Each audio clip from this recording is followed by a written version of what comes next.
ሰላም ውድ ቤተሰቦቻችን እንኳን ወደ ቡና ቲቪ የዩቲዩብ ቻናላችን በሰላም መጣችሁ። ዛሬ የምናወራው በአንድ ወቅት በአመት 5 ፊልሞችን ይሰራ ስለነበረው አሁን ግን ከብዛት ጥራት ይበልጣል ብሎ እያንዳንዱን እርምጃውን በጥንቃቄ ስለሚራመደው ኮከብ ነው። አዎ ስለ ቦሊውዱ ሚስተር ፐርፌክሽኒስት ወይም የዓለም ፊልም አንዱ ውድ ተከፋይ ስለሆነው አሚር ካን አስገራሚ የህይወት ጉዞ እናወራለን። አሚር ካን እንዴት ተራ ተዋናይ ከመሆን ወጥቶ ፕሮጀክቶቹን በጥንቃቄ ወደ መምረት ተሸጋገረ? እንዴትስ የህንድን ቦክስ ኦፊስ ለዘላለም ቀየረው? መልሱን በዚህ ቪዲዮ ታገኙታላችሁ። አብራችሁን ቆዩ። የአሚር ካን ታሪክ የሚጀምረው በ1973 ነው። ገና የ8 ዓመት ልጅ እያለ ያዶን ኪ ባራት በተሰኘውና በዳርሜንድራና ዚነት አማን ፊልም ላይ በልጅ አክተርነት ብቅ አለ። የሚገርመው ይህንን ፊልም ዳይሬክት ያደረጉት አጎቱ ናሲር ሁሴን ሲሆኑ አባቱ ታይር ሁሴን ደግሞ ፕሮዲውሰር ነበሩ። ከዚህ በኋላ በ1974 ማዶሽ በተባለ ፊልም ላይ በትንሹም ቢሆን ታየ። ነገር ግን አሚር በቀጥታ ወደ ትወና አልገባም። ከ9 ዓመታት በኋላ በ1983 ፓራኖያ በተባለ አጭር ፊልም ላይ እንዲሁም በሰኒ ዲዮል ፊልም ማንዚል ላይ በረዳት ዳይሬክተርነት ከካሜራ በስተጀርባ ሰርቷል። በዋቂ አክተርነት ለመጀመሪያ ጊዜ የታየው ሆሊ በተባለ ፊልም ላይ ነበር። ታዲያ አስቡት፣ በዚህ ፊልም ላይ የአሚር ካን የመጀመሪያው የኪሲንግ ሲን ታይቷል።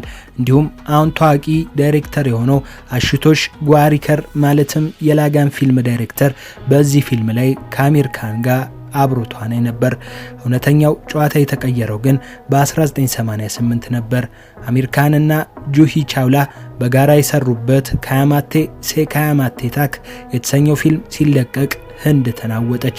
ይህ ፊልም በወቅቱ እጅግ ተወዳጅ ከመሆኑ የተነሳ አሚርን በአንድ ሌሊት ኮከብ አደረገው። ይህ ፊልም አሚር ካንን ብቻ ሳይሆን ዘፈኖቹንም ጭምር የማይረሱ አደረጋቸው። ከሙዚቃዎቹም መካከል አንዱ ፓፓ ኬቴሄን የተሰኘው ሙዚቃ ዛሬም ድረስ በህንድ ምርቃትና ፕሮግራሞች ላይ ይዘፈናል። ፊልሙ በቻይናም ጭምር ተለቆ ተቀባይነት አግኝቶ ነበር። ለዚህም ፊልም አሚር ቤስት ሜል ዴቢዩት ወይንም ምርጥ ጀማሪ ወንድ ተዋናይ በመባል ሽልማትን አገኘ። ነገር ግን የህይወት መንገድ አልጋ ባልጋ አልነበረችም። ከ1989 በኋላ አሚር የሰራቸው እንደ ራክ እና ላቭ ያሉ ፊልሞች በቦክስ ኦፊስ ሰንጠረዥ ውስጥ ተሽመደመዱ። በእነዚህ ፊልሞቹም የተነሳ ሰዎች አሚር የአንድ ፊልም ታምር ነው እንዴ ብለው መጠየቅ ጀመሩ። በተለይ በ1990 አሚር 5 ፊልሞችን ለቀቀ። አብዛኞቹ ግን አልተዋጡለትም ነበር። ነገር ግን አሚር በእነዚህ ሁኔታዎች ተስፋ አልቆረጠም።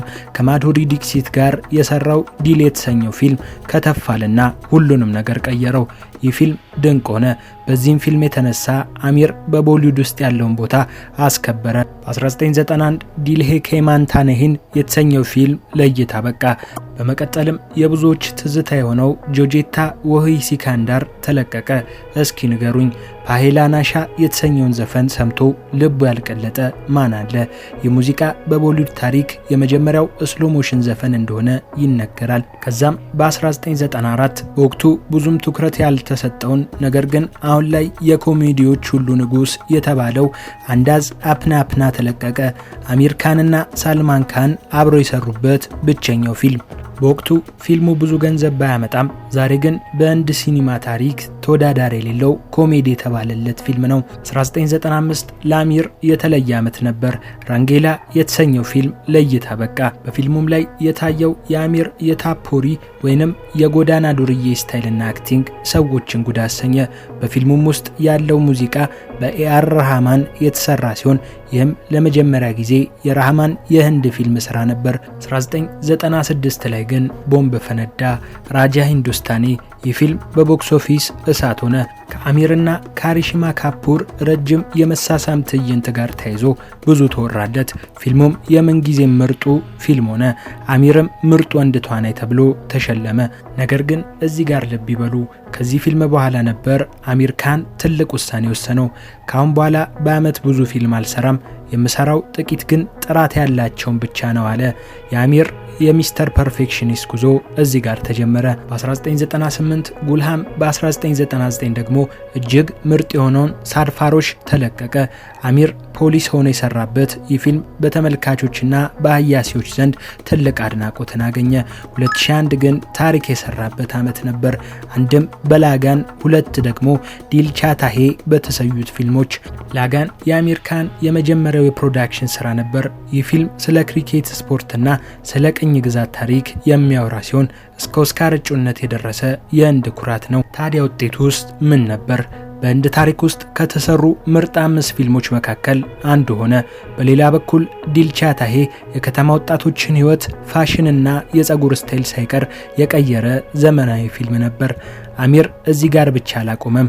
በ2006 ራንግ ዴ ባሳንቲ ፊልም ተለቀቀ። ይህ ፊልም በወጣቶች ላይ ያሳደረው ተጽዕኖ ቀላል አልነበረም። የሀገር ፍቅር ስሜትንም እንዲሁ በስፋት አቀጣጠለ። ቀጥሎ በ2007 አሚር ካን ለመጀመሪያ ጊዜ ዳይሬክት ያደረገው ታሬ ዛሜን ፓር ፊልም ለእይታ በቃ። ይህ ፊልም ብቻ አልነበረም፣ ትምህርትም ጭምር እንጂ። ዳይስሌክሲያ ስላለባቸው ህጻናት ግንዛቤ ፈጠረ። ሁሉንም ያስለቀሰና ያስተማረ ድንቅ ስራ ነው። አሚር በዚህ ፊልም ምርጥ ዳይሬክተር ተባለ። 2008 ላይ ደግሞ አሚር ካን ሰውነቱን በመቀየር ገጅኒ የተሰኘውን ፊልም ሰራ። ያን የመሰለ 8 ፓክ ሰርቶ ካወጣ በኋላ ሁሉም ሰው አፈጠጠ። ገጅኒ በቦሊውድ ታሪክ የመጀመሪያው 100 ክሮር ገቢ ያስገባ ፊልም ሆነ። ነገር ግን ታሪኩ ገና መጀመሩ ነበር። በ2009 3 ኢዲየትስ ፊልም ተለቀቀ። ይህ ፊልም ስለ ትምህርት ስርዓቱ ያለንን እይታ የለወጠ፣ በቻይናና ጃፓን ሳይቀር ከፍተኛ ተቀባይነት ያገኘ ፊልም ነው።